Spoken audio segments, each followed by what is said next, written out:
Yalla, Boker Tov, et Shavua Tov, ou Beshem Hashem, Naaseh, Venatzliach, Bezrat Hashem. On est le 12 du mois de Av.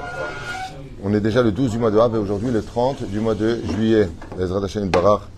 Shneske Lishvot, Venechamot, Ahava, Ve'arva, Shalom, Ve'reut. Bezrat Hashem Barach. Alors, shiur acheté ce matin part dans la liste. Qui c'est qui a acheté ce shiur ce matin? Oh, notre ami Sarah et Menachem, philosophe.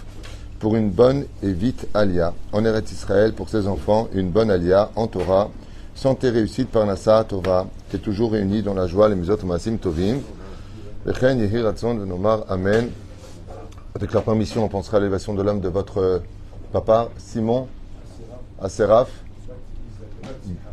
Ben Simcha, parce que Bat, ça veut dire qu'il est un peu, hein? C'est mon humour.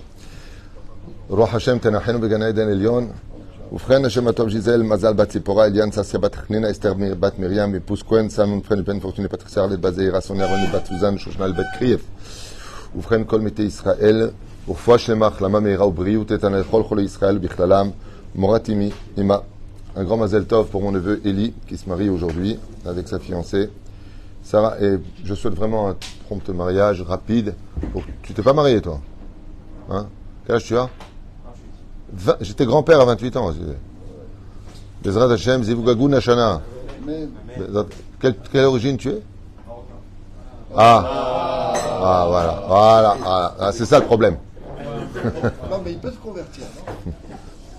Il n'y a plus de Marocains, il n'y a plus de Tunisiens, il n'y a plus de gens. Il faut arrêter avec ça aujourd'hui.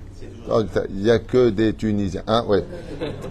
Sarah Talbat Efrat, Myriam Ben Esther Chaï, Rochem Esther Bat Rivka Ben Simon, Jean-Luc Shlomo Ben Zeira, Mir Ben Ruth Soufan, Sarah Bat Sassia, Joël Myriam Bat Sarah, Nossi Rachet Bat Gezela, Sylvette Gezala, Chaya Bat Sarah, Vechen Mazal Tov Evelyn Bat Halis, Mishpachat Ben Shabbat Chaya, Sophie Bat Sheva Bat Chava, Evan Dvora, Cohen Bat Esther Shoshana, Vechen réussite pour Evelyn Rebecca, Rivka Bat Sarah, Vechen Sipora Bat Chaya Bat Sharon Mazal, Yaakov Ben Sarah Laloum, qui ont souhaite aussi une grande revache lema et on commence notre shiur.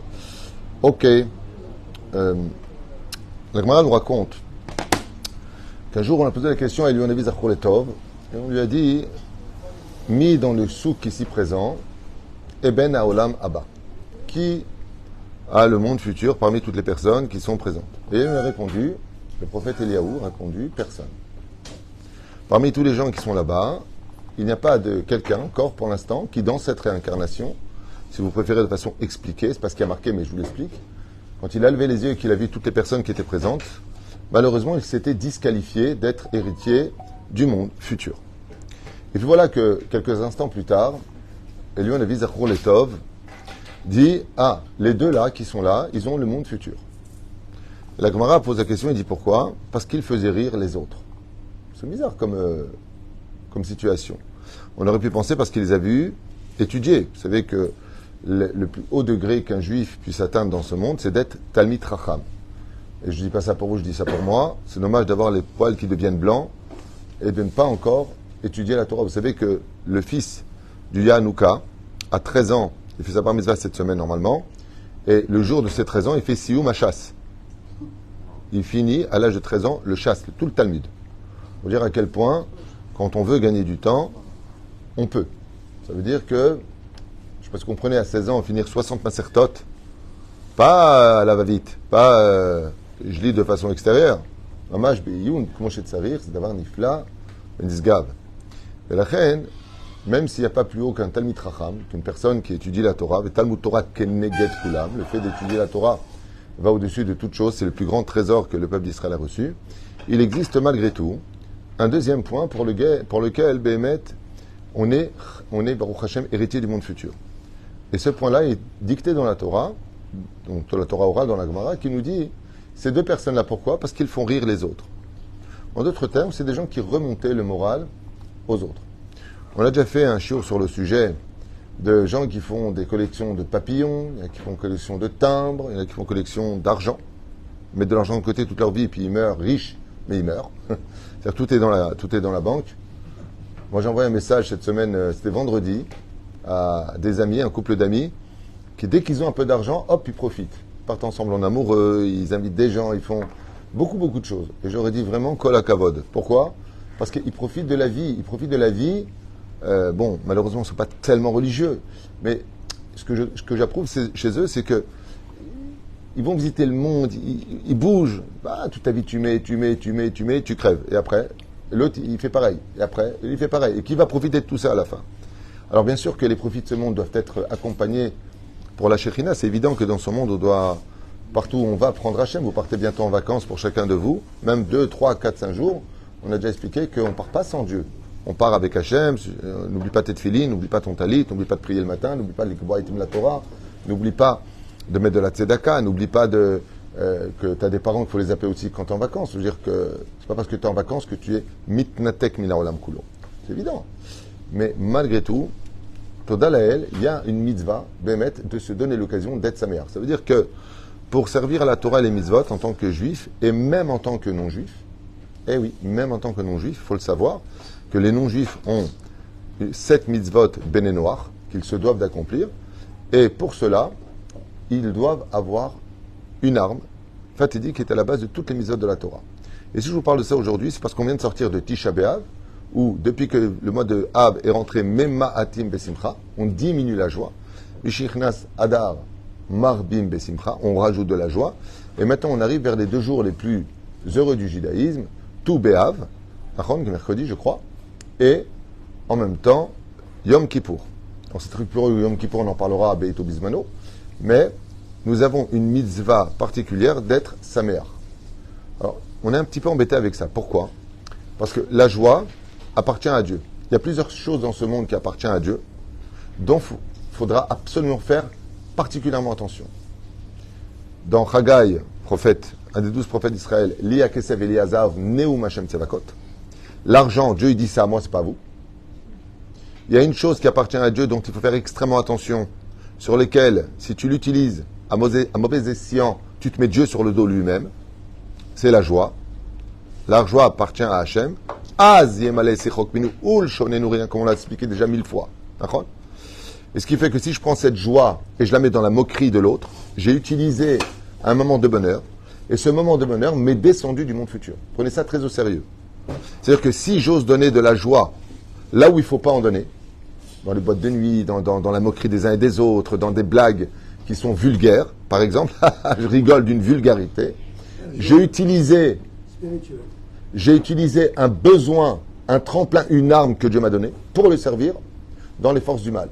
Alors c'est un peu Obi-Wan, la guerre des étoiles, ce que je raconte, mais vous vous trompez si vous pensez ça, c'est très sérieux.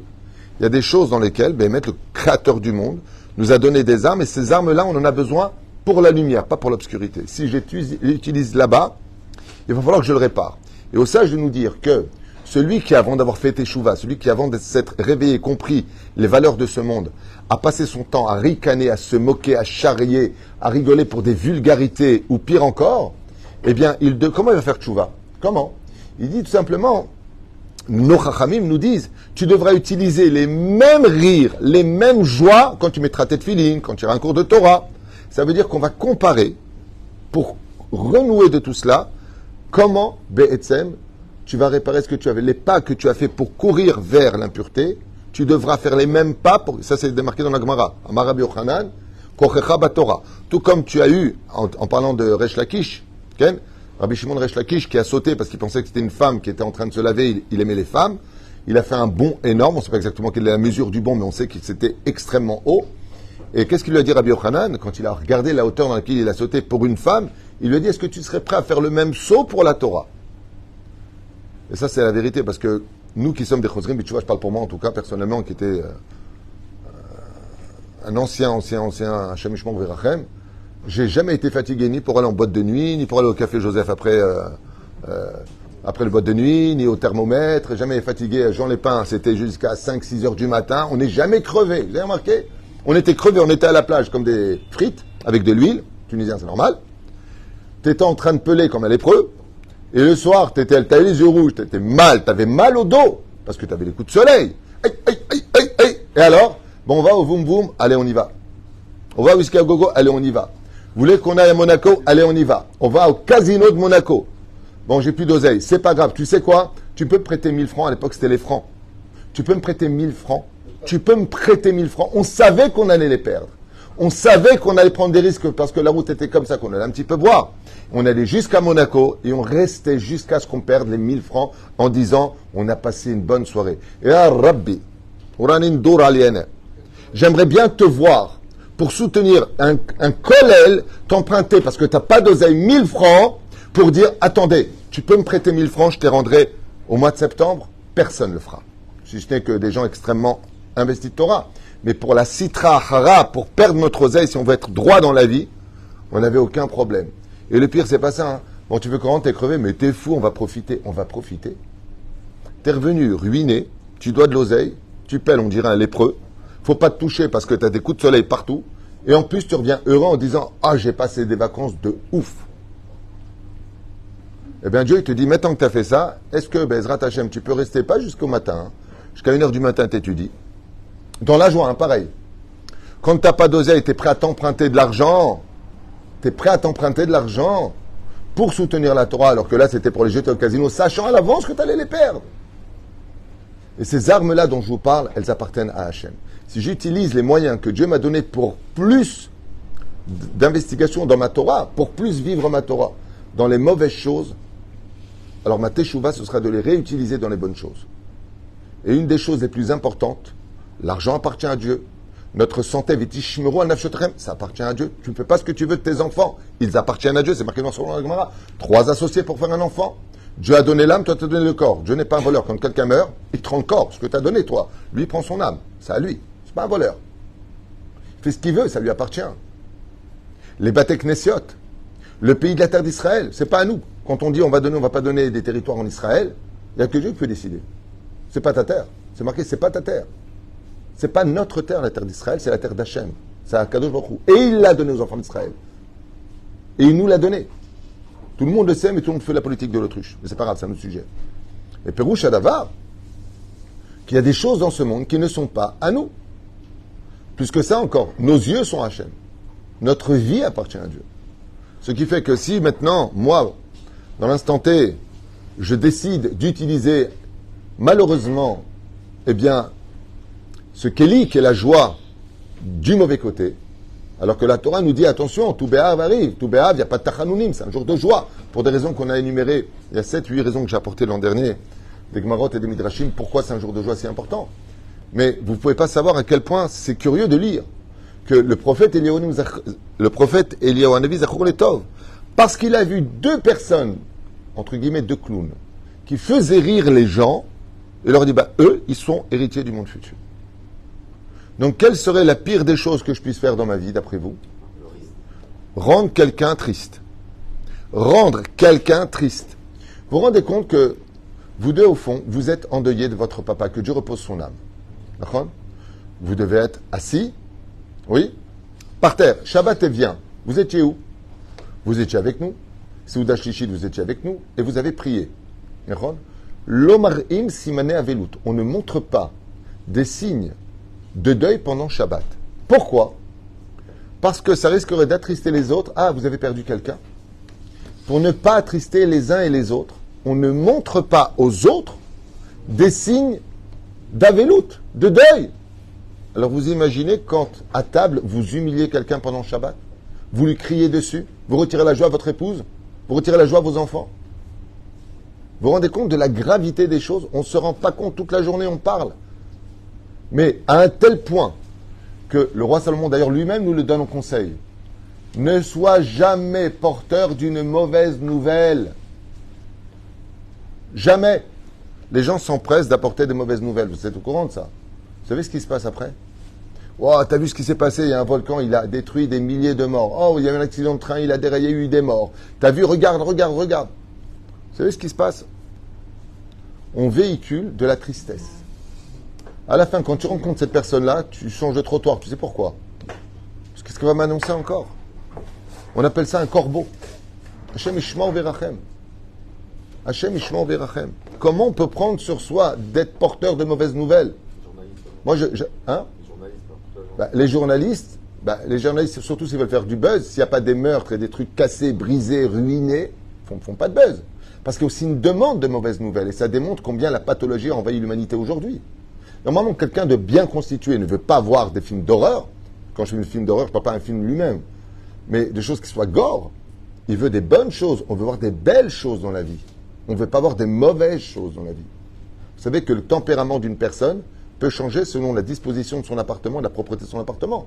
Dans la Kabbale, la saleté, c'est marqué rend fou. J'avais fait un cours il y a 9 ans, qu'une personne qui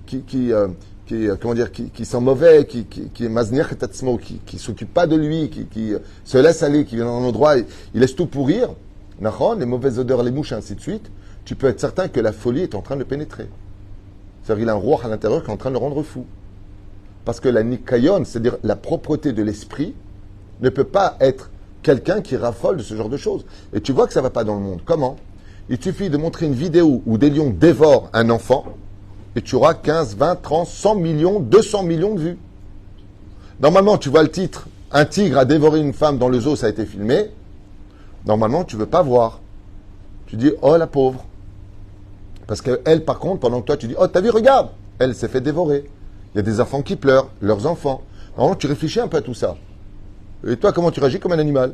T'es pire qu'un tigre. Ouais, bah, j'y peux rien, moi, c'est pas moi qui l'ai lâché, le tigre, teubé. Mais tu regardes, tu appuies. Quand vous avez des comiques qui passent leur temps à se moquer d'hommes politiques ou autres, quoi qu'il y a vraiment pas beaucoup d'efforts à faire pour se moquer, ceci étant, c'est pas tellement de bêtises qui sont faites au niveau politique, mais qui sont en train de descendre, les gens rigolent. Ils rigolent parce qu'on fait des sketchs sur les handicapés.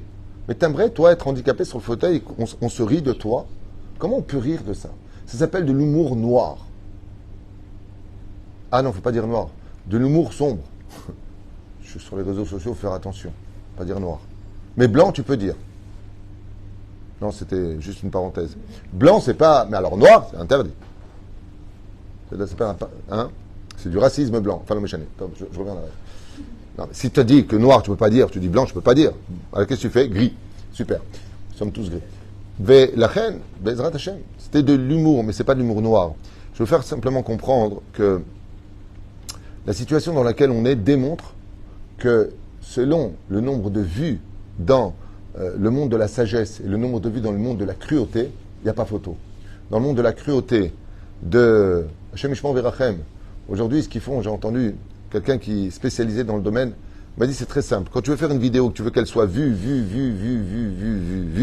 c'est pas compliqué. La première image, tu mets le dos d'une femme dénudée et tu peux être certain que même si le sujet parle d'autre chose, tu auras des millions de gens qui vont entrer dedans. Parce qu'il y a justement derrière une femme proposée à regarder. Pour vous dire à quel point le monde va mal. On ne va même pas s'intéresser au titre. On voit, oh, il y a quelque chose à voir, je vais voir. Et tout cela rentre des clipotes. Vous allez comprendre de quoi est-ce que je veux parler. Les armes pour servir Hachem, la première de toutes. Ça veut dire que si un jour quelqu'un, qui soit juif ou pas juif, poserait la question en disant « Par quoi je dois commencer si je veux faire Teshuvah ?» Par quoi je dois commencer si je veux faire Teshuvah? C'est quoi la réponse? Kashrut, Shabbat, Tfilin, quoi? Hein? Non. Bonne réponse. Si tu veux faire pousser des fruits, il faut une terre. L'arbre, c'est la Kashrut, le Shabbat, les Tfilin. Badaï. Mais il faut bien qu'il pousse quelque part, cet arbre. Le terrain sur lequel je vais cultiver tout ce que j'ai besoin pour servir mon Créateur, ce terrain s'appelle la joie de vivre. Si je la perds, si la terre n'est pas bonne, ça finit par atteindre les fruits. Et quand je les mange, ils sont amers. La vie est amère et c'est ce qu'on voit aujourd'hui. Combien de gens, même religieux, ont des tronches de Tchabéaf toute l'année? On n'attend pas le 9 Av. Toute l'année, les gens ne sont pas heureux. Lama, parce que le terrain n'est pas heureux. Alors il y a deux pôles pour cela. Comment est-ce qu'on devient heureux et qu'est-ce qui nous rend triste dans la vie? La première des choses qui est certaine, et je le dis à voix pour la 1000e fois pour vous tous, celui qui veut l'entendre, encore une fois, moi j'ai rien à vous apprendre, je vous partage des études qui sont mamash 100% Torah et en même temps à attrait psychologique. Parce que dans notre génération, c'est bien beau de connaître les Gmarot et les Midrashim, mais si tu es triste, tu n'as rien dans les mains. La première des choses qu'il faut retenir, c'est que les émotions que nous avons sont anti-joie. Quelqu'un d'émotif qu'on appelle « je suis sensible à l'extrême », automatiquement, tu as ton terrain qui est pourri. La sensibilité est une défaillance sur la réception de la réalité. Je répète cette phrase parce qu'elle peut être passée malheureusement trop rapidement, mais la sensibilité que nous avons est une défaillance dans la réalité de la réception. C'est une réalité qui vient vers moi et le problème, je vais le voir énorme. Pas parce que le problème est énorme, parce que ma sensibilité n'est plus capable de cadrer et de fonctionner avec ce système réel pour lequel moi-même, dans lequel je me trouve. Prenons un exemple des plus connus dans les couples. Un truc simple. Bon, de toute façon, toi, tu n'es qu'une ceci. L'homme dira à son mari ou la femme. Bon, pourquoi tout le temps l'homme vis-à-vis de la femme? La femme aussi vis-à-vis de l'homme, elle le descend bien comme il faut. Ok? Et après, qu'est-ce qu'on dit tout bêtement? Vous vous rappelez de la phrase? L'autre est vexé. C'était une goutte qui a fait déborder le vase. Qu'est-ce que dit en général le conjoint qui a mal parlé à son conjoint? Qu'est-ce qu'il lui dit? Hein? Non, excuse-moi, c'est les gens normaux. Oh, ça va, tu te vexes de tout. Vous n'avez pas remarqué ça? Tu prends tout mal. Tu comprends rien, tu dis à ta femme, toi? Ok. Tu comprends rien. Le mec, il descend sa femme, il lui dit, en plus, tu comprends rien. Aval, est-ce que quelqu'un se pose la question au moment où il parle à son conjoint, qu'en lui retirant cette joie, ouais, en retirant cette joie, tu es en train de lui pourrir son terrain, et que même si après cela, après lui avoir pourri son terrain, tu lui proposes d'aller à l'hôtel en vacances, la personne te dit, mais avec qui je vais aller là-bas? Tu ne me regardes pas. Je n'existe pas. Je ne compte pas pour toi. Donc, qu'est-ce que tu m'offres? Une enveloppe qui, Bessachakol, comme un papier cadeau dans lequel il n'y a rien dedans. Il n'y a absolument rien dedans. Vous vous rendez compte de quoi est-ce que l'on parle? Il n'y a rien dedans. Parce qu'on n'a pas de problème de retirer la joie à l'autre. Je voudrais vous donner un exemple d'une des plus grandes mitzvot qui est au-delà des frontières des mitzvot. Ce qu'on appelle Hidur Mitzvah. Pour vous donner un petit exemple d'un salaire dans le ciel que Akadosh Mazé il approuve. Mazé c'est kiffant. Je vous donne un exemple simple. La Gemara nous raconte dans Masechet Sanhedrin, avec Rabbi Yoshua ben Levi, qui demande à Elionavi Zachor Letov, où est Mashiach? Il lui dit aux portes de Rome. Il va le voir. Et il trouve quoi? Dans la Gemara. Il trouve. Parce que le Mashiach, quand il vient, il porte à chaque génération, il y a un Messie. Non pas comme on dit les chrétiens, voilà, regardez dans Isaïe, c'est marqué, il est malade, machin.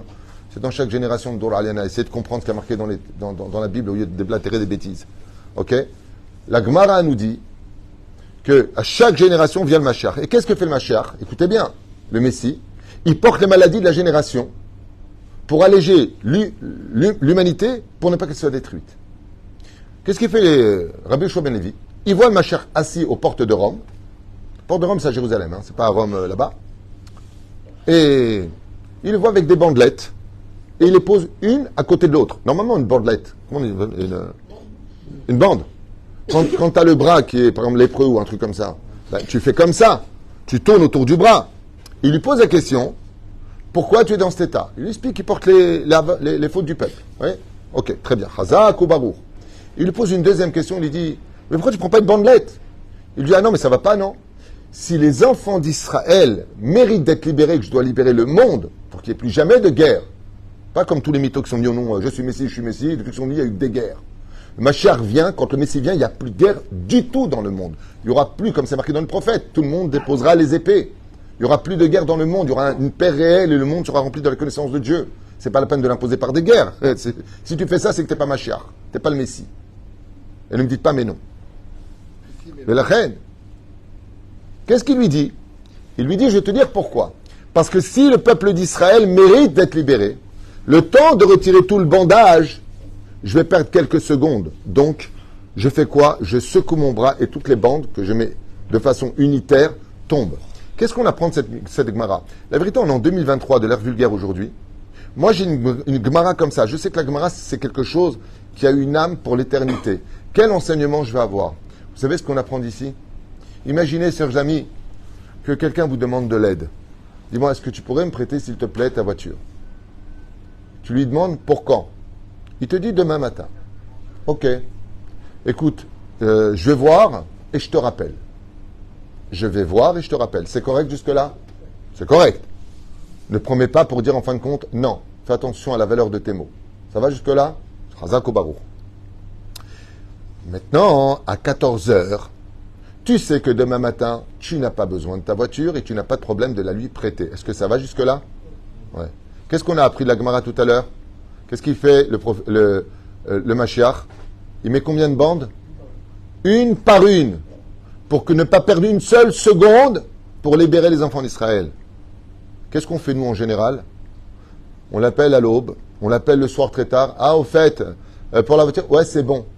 Entre 14h et 20h où tu vas l'appeler, combien d'heures se sont écoulées, s'il vous plaît? 6 heures. Pendant 6 heures, tu l'as mis dans le doute, tu l'as mis dans le besoin, et tu as raté 6 heures de mitzvah de lui donner de la joie. Tu avais une bonne nouvelle? Prends le téléphone. Écoute, voilà, je viens d'avoir ma réponse. Demain, tu pourras avoir la voiture.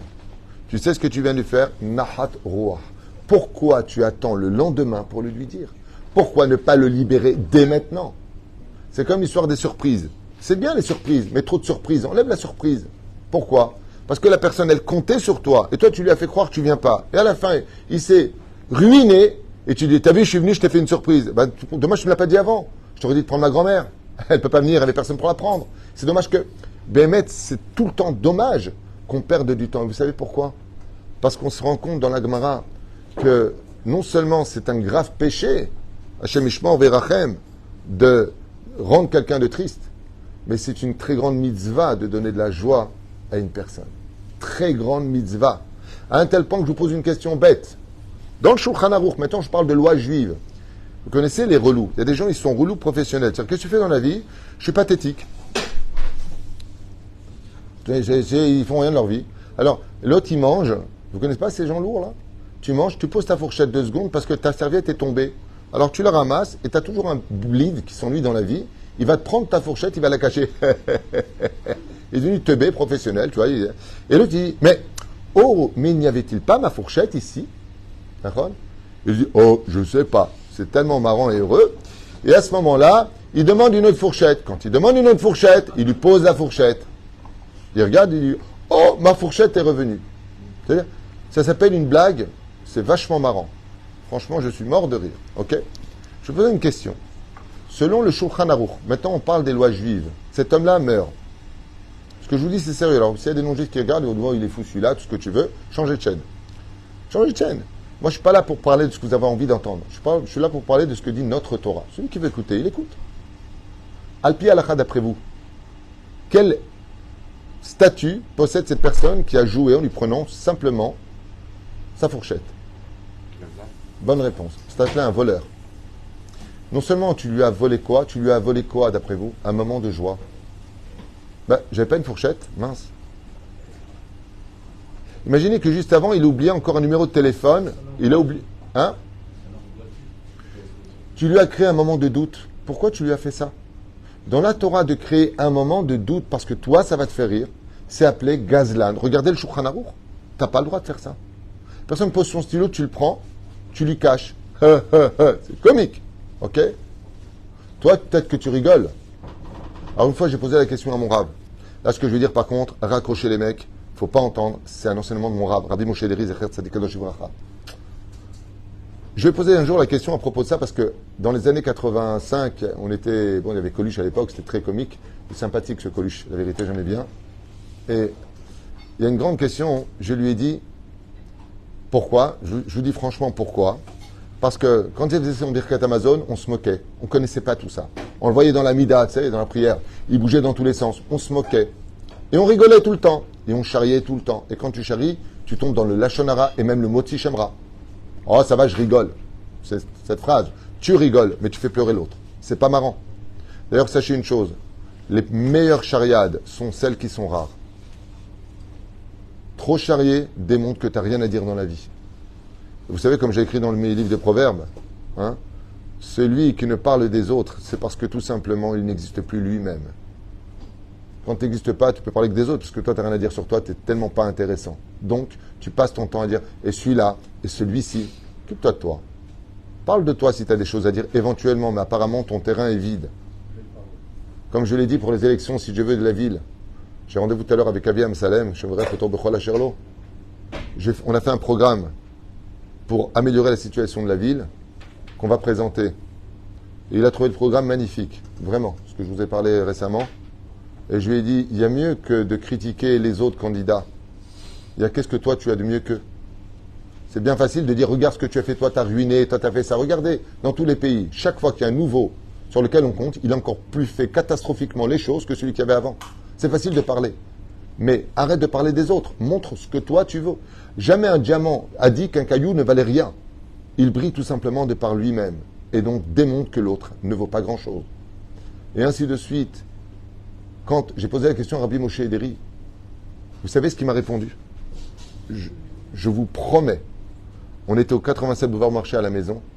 Il m'a dit, sache que toutes les ricaneries, toutes les moqueries et toutes les souffrances qu'on fait subir aux autres, sous prétexte qu'on rigole, se transformeront en larmes de sang dans ses propres souffrances. Toutes les ricaneries que tu as eues, tu les ressortiras en ricaneries, mais ce sera pour des larmes. Lama. Parce que dans ce monde, même Kippour ne fait pas la réparation du mal que tu fais aux uns aux autres. C'est pas la peine de jeûner à Kippour en disant hey, j'ai fait Kippour maintenant, j'ai effacé toutes mes fautes. Entre toi et Dieu, tu les as effacées. Mais entre toi et ton prochain, tu ne les as pas effacées. Vous savez pourquoi? Parce que Dieu s'occupe des arbres et des fruits, mais pas de la terre. La terre, il te l'a donnée dans les mains. La terre, Ve'aref Natan Livne Adam, c'est marqué dans les Teilim, dans les psaumes. Il a donné la terre à l'homme. Et la terre à l'homme, c'est le choix de faire de cette terre une terre brûlée, détruite par ta bêtise humaine, ou une terre magnifique, avec une qualité hors du commun, sur laquelle tu peux faire grandir ta foi, dans laquelle tu peux faire grandir tes commandements, dans laquelle tu peux faire grandir, Bezrat Hashem, ton judaïsme, ou ton universalité, en tant qu'humaniste dans le monde.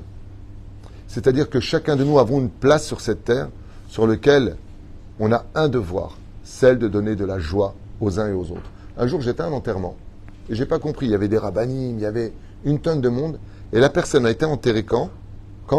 Un vendredi matin. Donc après la 5e heure du lever, comme on a fait à... Alors j'ai revérifié ce que j'avais dit pendant Tisha B'Av, c'est à la 5e heure avec mon fils, je me réfère Rabbi Yehuda, c'est à partir de la 5e heure du lever, ça veut dire à partir de 10h, entre 10h30 et 14h, 15h. C'est le meilleur moment pour enterrer quelqu'un. C'est-à-dire, il y a même des déotes qui disent que celui qui est décédé le jeudi soir, c'est pas toutes les déotes, c'est pas toutes les opinions, c'est bien qu'il attende le matin pour se faire enterrer, exceptionnellement dans ce cas-là, pour être enterré le vendredi et pour éviter Chibut HaKever. Ce que j'expliquais pendant les 3 heures du cours de Tisha B'Av. Alors juste comme ça, pour en revenir hein? Parce que j'en étais juste avant. L'histoire partir dans un cimetière, il y avait des rabbins qui parlaient. Oui, exactement, c'est ça l'histoire. J'y suis, ça se passe au Aram Nuchot, à Jérusalem. Et je ne comprends pas, ces personnes-là n'étaient pas religieuses, n'avaient pas ceci, pas cela. Quel mérite il a eu? Et le Rav, qui était présent, qui a fait le Hesped, me dit, lui, je vais te dire que c'est un chanteur. Je dis alors, il a donné tellement de joie à tellement de monde. Je dis parce qu'il était chanteur, mais c'était peut-être pas séparé, comme la Torah le demande. Il a quand même donné de la joie. Waouh! Waouh! Il a donné de la joie. Et j'ai compris ce jour-là, le Rav qui m'a parlé, c'est un Rav qui le connaissait très bien. Il n'était même pas à Shomer Kloum, peut-être qu'il a fait un peu de choses avant de mourir. Mais il m'a dit, sache une chose, cet homme-là, dès qu'il prenait le micro, il chantait, tout le monde tapait des mains. C'est fou. C'est fou. Parce qu'il donnait de la joie, c'est fou. C'est pour ça que quand vous donnez de l'argent à quelqu'un qui a des besoins, ne lui donnez pas de l'argent. Vous savez comment on fait quand on donne de l'argent? On dirait que c'est le Kaddish. Tu vois. Faites très attention à cela. Un pauvre, une personne qui est démunie, ça peut arriver à tout le monde, il faut faire attention. La roue tourne. Et qui te tend la main.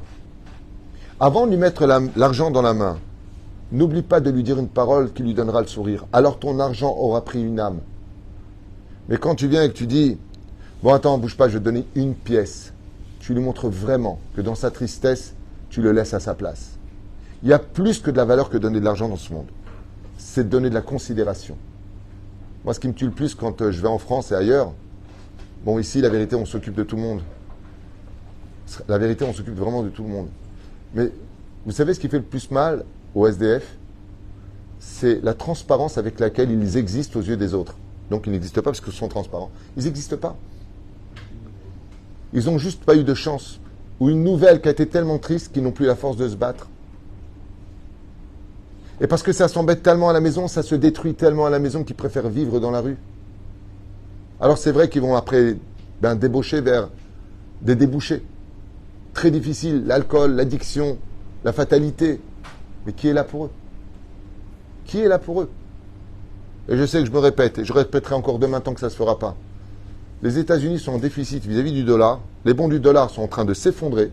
Les gens ont de plus en moins, comme la Turquie qui a tout investi, non plus dans les bons du dollar, mais aujourd'hui dans l'or. Ce qui fait que si maintenant les gens ne croient plus dans le dollar comme la monnaie universelle dans le monde, ben, le dollar risque de s'effondrer.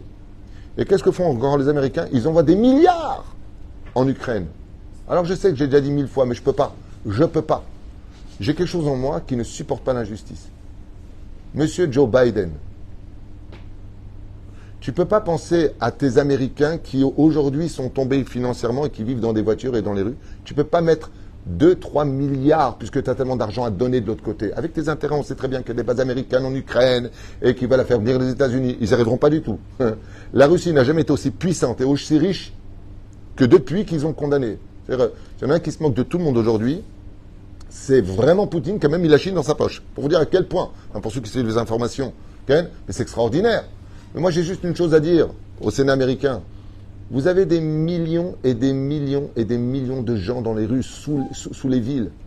Mais, punaise, prenez une partie du Nevada, mettez 1 milliard ou 1 million ou 10 millions de caravanes, créez des sculptures pour les placer. Vous laissez les gens dans la pauvreté et vous appelez ça l'étoile américaine? Hein? C'est du paraître. Non, c'est des intérêts. Je ne suis pas idiot, je connais très bien la politique. Il y a beaucoup d'intérêts financiers dans tout cela. Il y a beaucoup d'accords internationaux dans tout ça avec l'Europe. C'est une façon de tenir. En réalité, il y a une guerre économique qui est très importante et une guerre du premier pouvoir dans le monde. Ok? Mais moi, je mets tout ça de côté. Parce qu'il y a Dieu qui voit. Si Dieu veut qu'un pays soit riche, il sera riche. Et si Dieu veut qu'un pays qui est pauvre, il sera pauvre. L'Europe, les États-Unis, tous les pays du monde entier, à part quelques-uns, comme l'Afghanistan, l'Inde et autres, qui ne s'étaient pas mêlés au début, avaient prévu la chute de la Russie, mais totale, hein, financière, on va l'isoler, on va le... Il n'a jamais... Tous les plans changent. Pourquoi? Quand Dieu il dit non, c'est non. Quand il dit oui, c'est oui. C'est marqué. Hachem Morish ou Mahashir. C'est Dieu qui fait la pluie et le beau temps, c'est pas toi. Avec tous tes plans et tout ce que tu fabriques, Dieu il a ses plans. Mais si on était tous en train plutôt de se donner de la joie au lieu de donner des armes, si on était tous en train, Bezrat Hachem, nous-mêmes, de s'occuper de notre propre famille, pourquoi parler des autres à la limite? Revenons à nous-mêmes.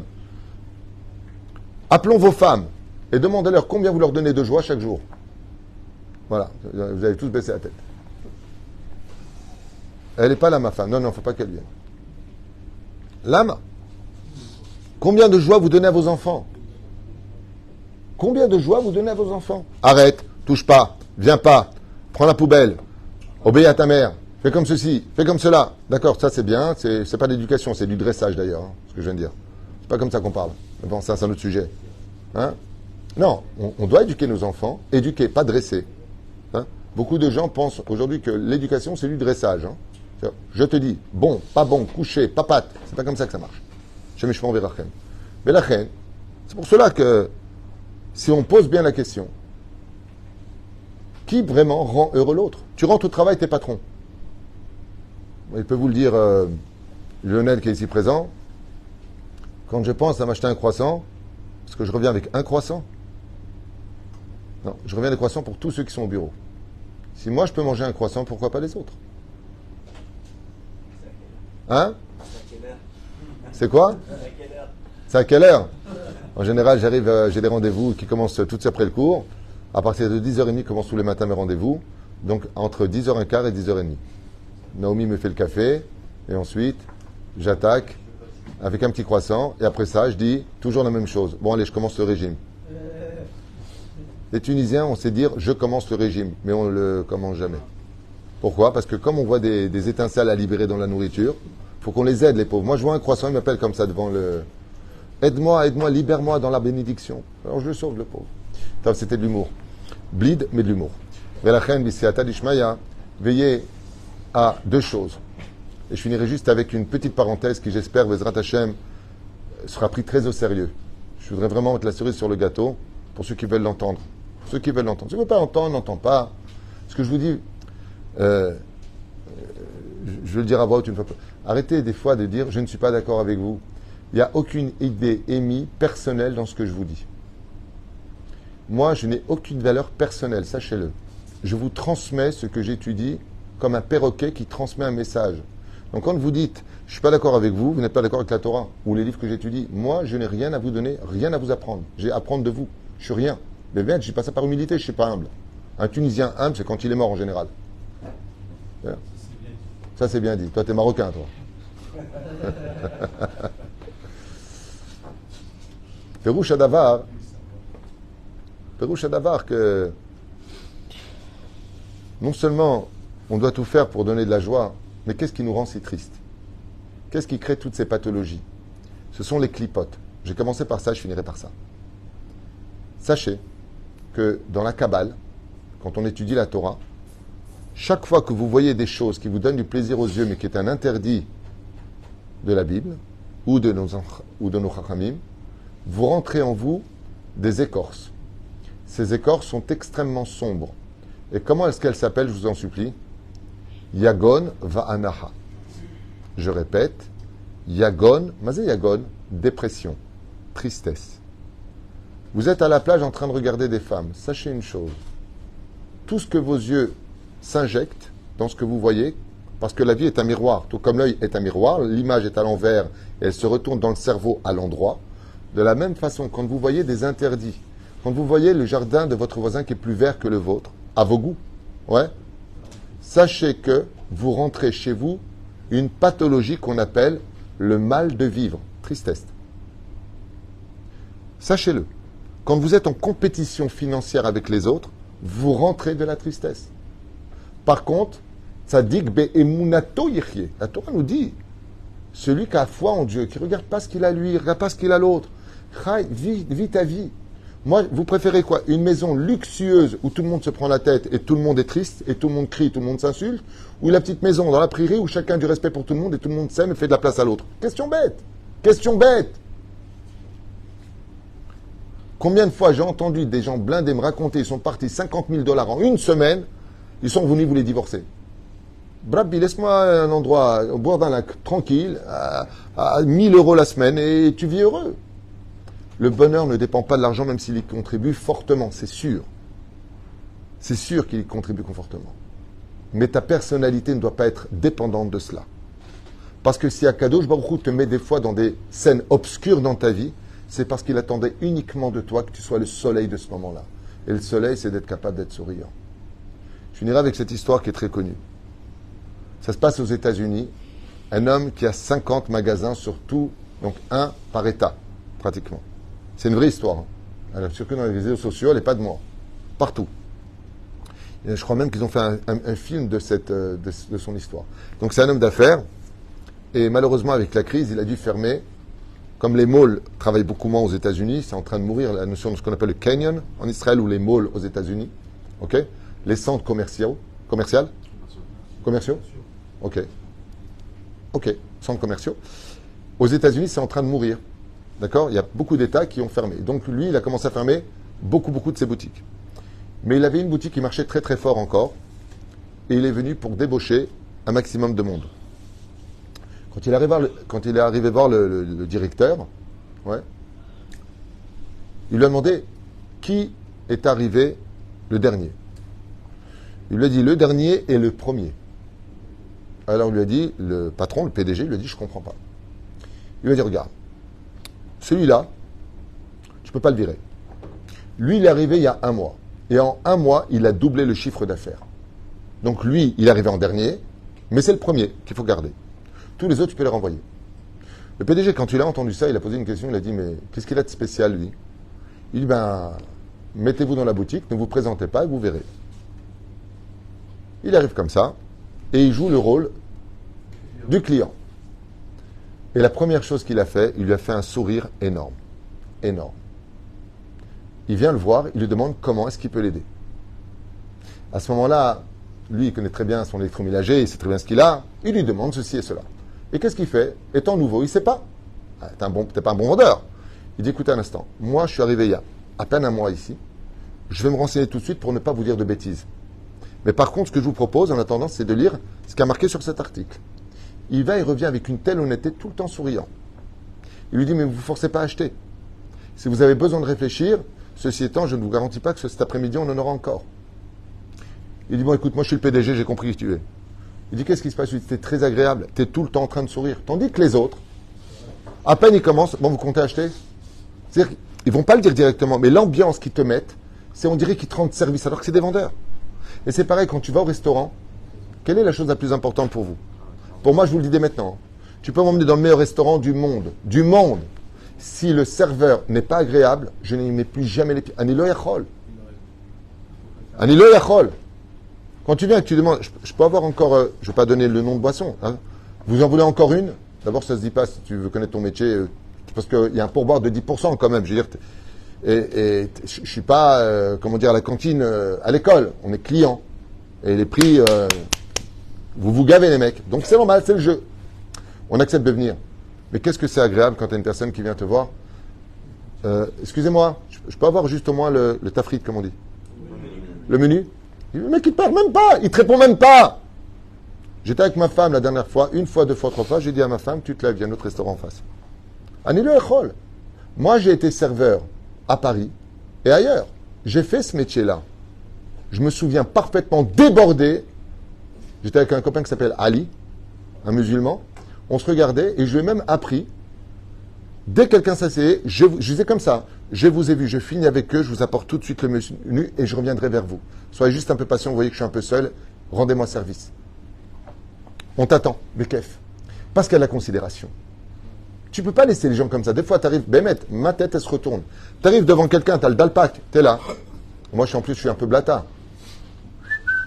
Oh, ça fait 3 minutes que je suis devant vous, même pas un bonjour, même pas un regard, même pas j'existe. Oh, oh, tu me retires de la joie de vivre. À ce point-là, je suis transparent. Et réponse, je suis occupé. Ben, change de métier, parce que normalement, tu vois, le client est roi. Je ne sais pas si tu es au courant comment ça se passe dans le commerce, mais je suis là. Bonjour. Comme je l'ai dit à maintes reprises à ma femme, heureusement que je ne suis pas chef d'entreprise, ou j'aurais formé, ou alors j'aurais viré. Parce que la considération de l'autre. Votre mari, madame, il rentre à la maison. Votre mari rentre à la maison. Pas Auguste Pignard de la Meute-Beuvron. Ton mari rentre à la maison. Lève-toi l'accueillir, fais-lui un sourire. Et si tu me dis, ouais, mais lui, il ne le fait pas, eh bien, donne-lui l'exemple. Mais quoi? Mais c'est la vérité. Mais c'est la vérité. On te dit, il y a l'huissier à la porte, tu cours comme un malade. Ou tu te sauves. On te dit, ta femme, elle est à la porte. Mais lève-toi l'accueillir. Viens, je t'aide. Non, mais viens, donne-lui un peu de joie. Ah, je suis content de te voir. Même si tu ne le penses pas, je suis content de te voir. Bon, dis-le avec conviction quand même. Elle n'est pas bête. Mais Stam, un sourire, comment ça va? Le idéa. Le idéa. Le idéa. Je peux te parler un instant, pas tout de suite, je suis occupé. On dirait que le mec, il est au bureau. C'est ta femme qui te parle. C'est ta femme qui te parle. Pas maintenant, je suis occupé. Donne-lui un peu de considération. Moi aussi, j'ai besoin de t'entendre. C'est magnifique. Bon, ça ne faut pas exagérer. Mais Pérouche Adavar, que Bémet, on donne un peu de considération. C'est pour cela que non seulement nous avons le devoir de nous investir de Torah, de nous autres, Masim Tovim, de comprendre que c'est pas parce que tu es triste d'une mauvaise nouvelle que ça va l'arranger. T'as pas d'oseille, alors je suis triste. D'accord. Je sais de quoi je parle, j'étais extrêmement pauvre dans ma vie. Ça m'a jamais empêché de garder le sourire. Au moins, je garde ça. Au moins, garde ça. Tu as des difficultés, garde ça. Quand j'étais à Vrech, à Netivot, il faisait 37 degrés. T'entends, Aaron? 37 degrés. Mon collègue, pour aller étudier la Torah, il se trouvait à 2,5 km. J'avais pas d'argent pour prendre le bus. C'était 1 shekel 75 à l'époque. Dans mes poches, j'avais pas d'argent. J'avais pas de quoi prendre le bus. Mais j'étais tout le temps content d'y aller pour deux choses. Je me dis, ah bah Baruch Hashem, je vais être obligé de maigrir. Je fais de la marche, ça fait 5 km par jour. Et en plus de ça, Dieu m'a donné la santé, j'ai des jambes. Je peux y aller. Ça me suffisait pour rire. Bémet, je vous raconte des choses réelles que j'ai vécues personnellement. Et la nuit, je travaillais dans les usines parce qu'il fallait nourrir la famille. Je me plongeais à l'époque à 4h du matin, tous les matins au mikvé avec le Rav Yoram Abergel à Netivot. Tous les matins, on se voyait là-bas. Le Rav Yoram Abergel. On se plongeait ensemble au mikvé. Kol Boker. Ken pendant 3 ans. Jusqu'à ce que ma femme soit partie de ce monde, que Dieu repose son âme. Ah, vas-y, Pérouche Adava. Alta bet kloum. Ne perds rien dans ta vie. Tu pars pas en vacances, c'est pas grave. Alors fais les vacances toi. Sois le soleil de tes vacances. Et si tu me dis que c'est dur, donne-toi les moyens. Et si tu n'en as pas les moyens, c'était le but de ce shiur de ce matin. Si les gens n'ont plus les moyens de se donner de la joie parce qu'ils sont vraiment terrassés par les épreuves de la vie, alors sachez une chose. Dans le ciel, c'est un commandement et une grande mitzvah d'être celui qui peut être le soleil de l'autre. Rabbi Nachman, il dit que si tu vois une personne qui est dans l'obscurité de ses épreuves, alors toi, sois le soleil qui pourra lui donner cette joie de vivre. Aidez-vous les uns les autres, soutenez-vous les uns les autres, Et surtout, cessez de regarder que l'autre, peut-être qu'il est mieux que vous, moins bien que vous. Parce que ce qui compte pour le bonheur et la poursuite de l'argent, ou de tout ce qu'on recherche sur Terre, c'est une seule chose. C'est d'être heureux. Alors je vous le dis pour une dernière fois aujourd'hui dans ce chiour, dans ce qu'on partage aujourd'hui, le bonheur qui est dépendant de quoi que ce soit ou de qui que ce soit ne sera jamais un bonheur. Le bonheur ne dépend que de la décision de l'être. Si vous avez compris ça, alors vous avez un magnifique terrain pour construire un superbe avenir. Baruch Adonai Leolam. Amen va Amen.